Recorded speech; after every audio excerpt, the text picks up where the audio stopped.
Year's Eve. Got a big day ahead of me today. I'm going to do 100 100s at the pool. And then we're actually going to do an early New Year's Eve. So what that means for me is getting up, well, of course, getting up early doing the 100 100s. But then we're going to go out at like 3 p.m., enjoy the happy hour, be back by 8 p.m. I'm really not a big let's stay up all night on New Year's Eve kind of guy. I kind of did that maybe back in the day, but going to get some decent sleep and head off the new year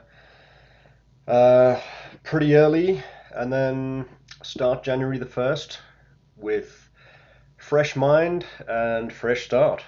So, as usual, everyone is starting their big diets and big exercise regimes January the 1st.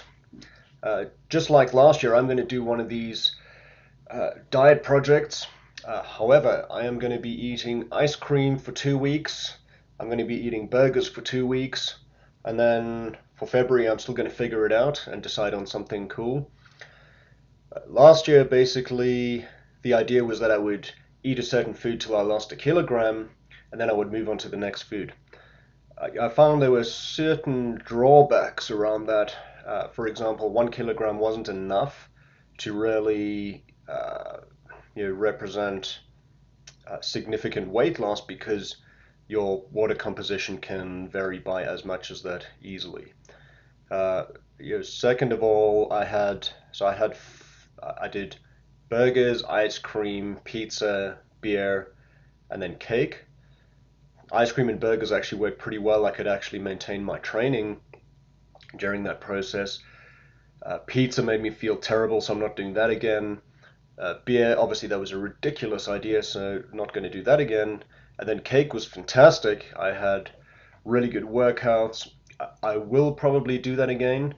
I just have to figure out the timing of when I actually do that. So I might end with that again, and we'll just figure out what we do in February as I go along.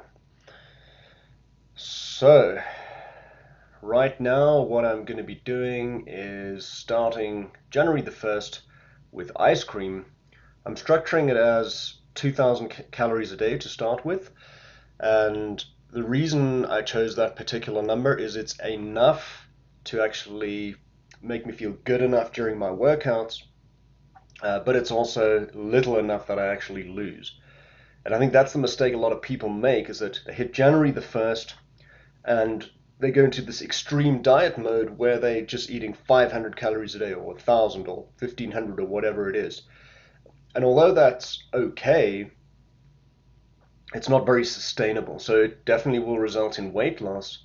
But if you're eating 1,000 calories a day, it's going to be extremely difficult to sustain that level of weight loss. Now, I have had my resting metabolic rate tested professionally, but that doesn't really matter. You don't need to do that, because even with the professional test, I found that it's through trial and error that I actually find that sweet spot. So you can use an online RMR, resting metabolic rate calculator, to work out what your daily calories should be. That should really just be your starting point. And then from there, you either reduce it if you're not losing weight, or you increase it if you don't have enough energy for your daily functions and to do your workouts. What I like to do is have a relatively slow weight loss, maybe 1 or 2 pounds a week, and that's usually, with enough runway or enough sufficient time ahead, that's usually enough time to to get something decent in. I haven't weighed myself yet. I'm going to weigh myself tomorrow morning, and ballpark is, probably weigh 81 kilos. I've got to get down to maybe 74, 75 for racing, at least reasonably well. So I'm probably going to do Ironman Texas in April. I probably want to be about 75 kilos by then. So it's going to be interesting. I've almost got this blind type of test where I'm not going to be weighing myself every day. I'm just going to weigh myself at the beginning. So January 1st, I'm going to weigh myself, and then after 2 weeks, once I'm done with ice cream, I'm going to weigh myself at the end of that. Likewise, I'm going to weigh myself at the beginning of the burger phase, and then I'm going to weigh myself at the end of that again. And it's going to be interesting to me just to see how much weight loss happens during each phase. So that's it. Anyway, I'm off to just finish my coffee now and then swim 10k in the pool. Incidentally powered by donuts. Right, it's almost 7 a.m. and just heading out to do the 100-100s. I haven't swum 10k since Ultraman. And I don't intend to swim 10k until Ultraman 2018. Well, let's end off the year with a bang. It's 21 Fahrenheit. Snowing. Good news is that's going to keep the hydration fresh and cool. Donuts are going to be a bit icy, maybe, but I've come prepared. I have a nice Tupperware plastic container, 13 donuts, to share with my friends.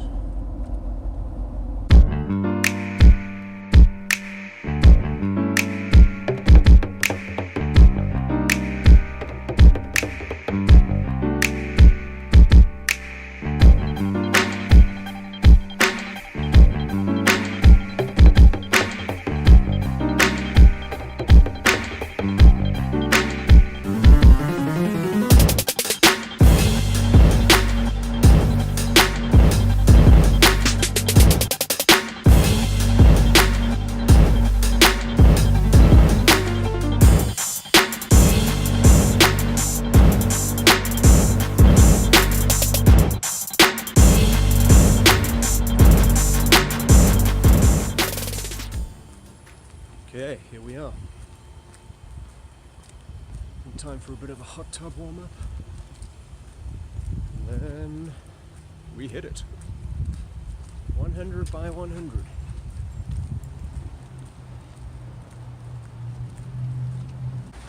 As you can see, it's already in full flight.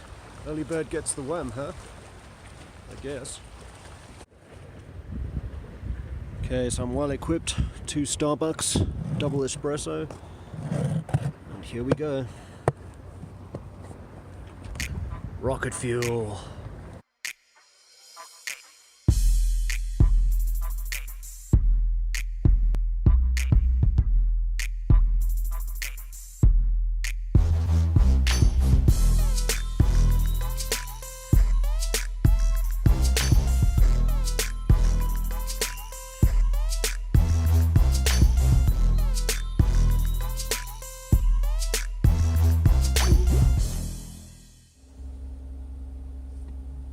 Okay, 10k is done.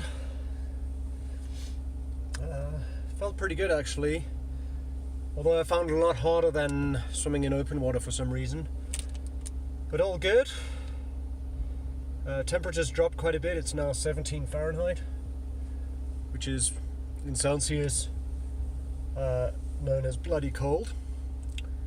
And off back home now.